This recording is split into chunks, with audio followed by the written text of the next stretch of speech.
Sir నమస్కారం sir. Sir Puttaparthi నియోజకవర్గము Bukkapatnam చెరువు చాలా పెద్ద చెరువు సార్.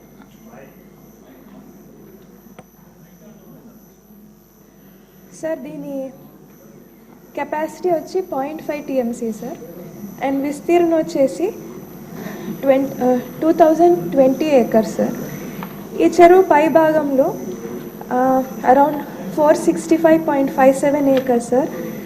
అక్కడంతా రైతు పట్టాలు ఉన్నాయి సార్. అక్కడ ఇందులో భాగంగా పుట్టపర్తికి సంబంధించి 168 మంది రైతులది 197.09 acres, బుక్కపట్నం సంబంధించి 209 రైతులది 255.32 acres అండ్ కొత్త చెరువు సంబంధించి 15 మంది రైతులవి సార్ 13.16 acres ల్యాండ్ ఉంది సార్.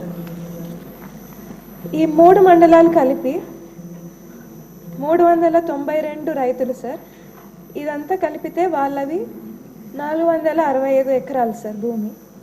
ఇవన్నీ హంద్రీనీవా ద్వారా నీళ్లు రావడం వల్ల ఇవన్నీ ముంపుకి గురయ్యాయి సార్. ఇవన్నీ యాక్చువల్లీ ఫర్టైల్ ల్యాండ్స్ సార్. ఇవన్నీ వీళ్ళు సంవత్సరానికి 2 సార్లు పంట పెట్టుకునేవారు సార్.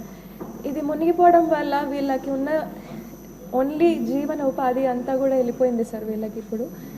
అందుకే ఇరిగేషన్ మినిస్టర్ గారికి నేను కోరుతున్నది ఏమంటే వీళ్ళకి ఏదైనా నష్టపరిహారం కల్పించగలిగితే ఈ రైతులందరికీ చాలా ఉపయోగపడుతుంది సార్. లేదంటే వాళ్ళకు వేరే ఆధారమే లేకోకుండా పోయింది సార్. చాలా నష్టపోతున్నారు ఈ 392 మంది రైతులు సార్. Thank you. వెంకటేశ్వరయ్య గారు, కొవ్వూరు ఎమ్మెల్యే గారు.